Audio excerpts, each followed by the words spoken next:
Hello. Prepare for the highly anticipated upcoming episode of Master of the Air Season 1 with our exclusive Episode 3 recap and review. In this installment, we delve into the pivotal moments, providing insight into the storyline, character developments, and unexpected twists. One of the significant events covered is the fate of Curt, with a detailed examination of the circumstances surrounding his demise. Caution, spoilers lie ahead, so proceed with care if you haven't watched the episode yet.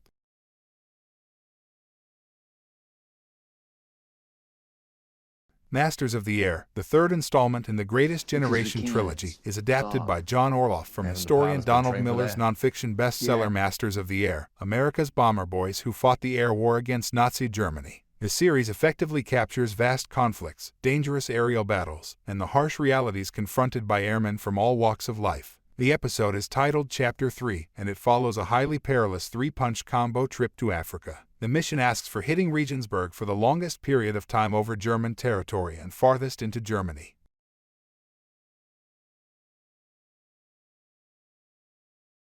Major Bowman announces the strategy. Three task forces fly together and then separate. It is a diversion. The German soldiers will barely have enough manpower and time to protect a single squadron. The first will return to refuel. The second will drop bombs on a ball-bearing facility in Schweinfurt, while we will target Regensburg. Rather than turning back and leaving the Germans waiting, they will fly to Africa in Teligma. The idea is that the Germans won't know where to look while the Americans bomb predetermined targets with precision. Why is Buck considered a reserve commander? Major Egan will fly in Captain Cruikshank's fort as a reserve commander pilot, which surprises everyone. Yes, the guy volunteers for the world's most risky operation while sitting in the backseat. That's because the 100th is tail end Charlie. This signifies their squadron is towards the finish, which is the most perilous location. Someone says their lives aren't worth a nickel.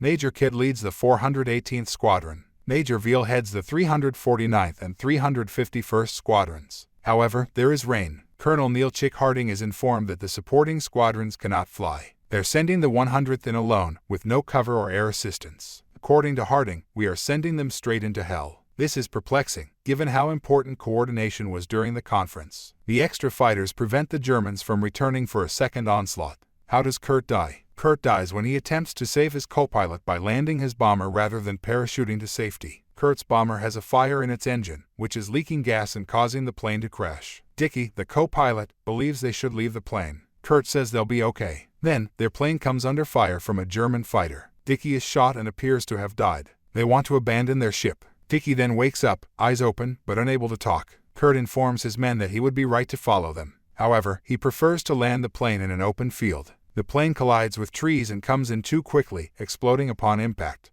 In the following episodes, you will see that Dickie's disabilities prevent him from hiding and escaping his injuries, even if the plane lands. Why does Quinn let Babyface die? This sets Quinn's and Babyface's decisions in stark contrast. Their ship must be abandoned as well. Clayton directs his plane towards an abandoned ship. The procedure is intriguing. Before jumping out with parachutes, they must destroy any instructions and specialized technology, such as cameras. In addition, the bombardier must drop all of the bombs. Quinn overhears Babyface begs for help. The gunner is stuck inside the ball turret. The lever is jammed, and he's trapped within due to artillery damage. Quinn tries to pry the doors open but fails. Babyface asks him to remain and help. Quinn chooses to leave. Quinn leaps out, and the plane explodes seconds later. There was nothing Quinn could do. Master of the Air Season 1 Episode 3 ending explained, who is holding Quinn at gunpoint. Quinn is being held at gunpoint by resistance fighters in German-occupied Belgium. After jumping from the plane, he lands safely. He came across a farm. He encounters a girl about his age. He introduces himself as an American and asks if she can help.